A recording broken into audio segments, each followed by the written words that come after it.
اگر آپ ڈپریشن کی دوائی لے رہے ہیں۔ ایک بات تو یہ کہ یہ دیکھا گیا ہے کہ جو حاملہ خواتین ڈپریشن کی ادویات استعمال کرتی ہیں ان میں یہ دیکھا گیا ہے کہ ڈیلیوری کا ٹائم 1 ہفتہ یا کچھ اور دن کم ہو سکتا ہے بنسبت دوسری ماؤں کے جو کہ نہیں لے رہے۔ لیکن اس میں بھی یہ کہنا مشکل ہے کہ یہ جو 1 ہفتہ آگے ہونا پریگنینسی ڈیلیوری کا عمل، اس میں دوائی کا ہاتھ ہے یا ڈپریشن اور گھبراہٹ بے چینی کا جس کی وہ شکار ہیں۔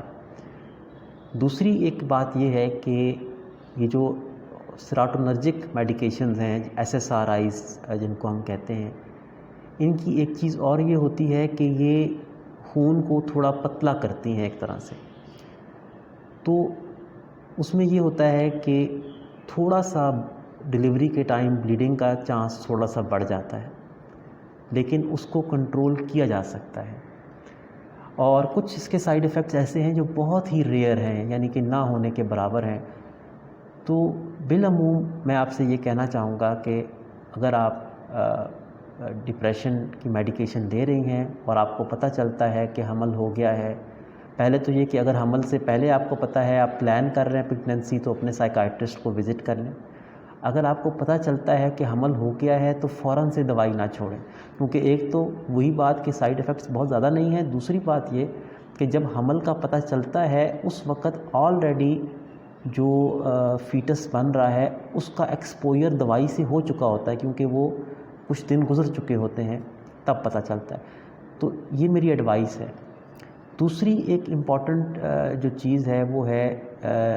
نیند آور میڈیکیشن کے بارے میں۔ نیند آور میڈیکیشن جن کو ہم بینزوڈائزپینس کہتے ہیں، جس میں الپرازولام جیسے زینیکس، نیوزیم یا ریووٹرل، کلونازیپام میں آتی ہے،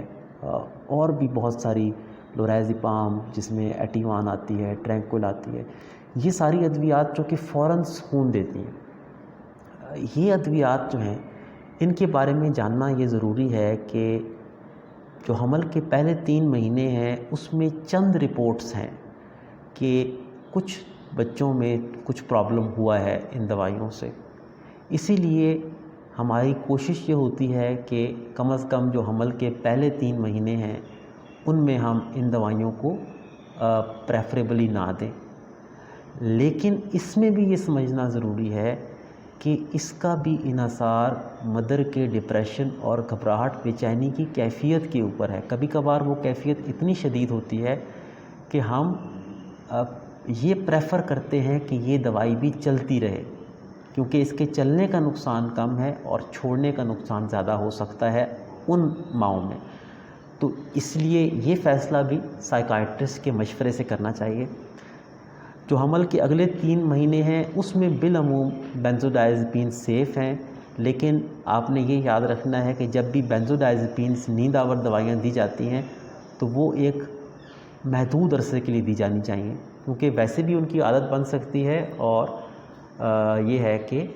پریگنینسی میں ظاہر ہے کہ کچھ ان کے پرابلمز بھی ہو سکتے ہیں تھوڑے بہت۔ حمل کے جو آخری 3 مہینے ہیں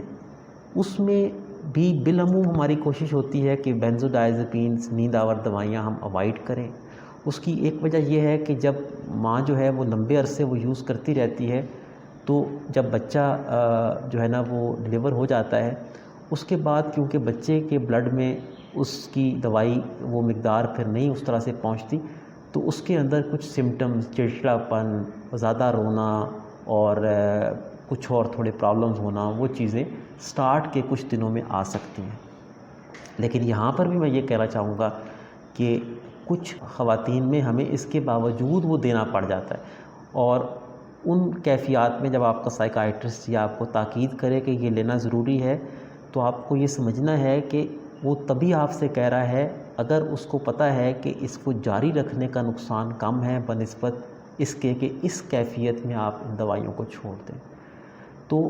یہ میرا آج کے جو ٹاپک تھا اس کے بارے میں لب لباب یہ ہے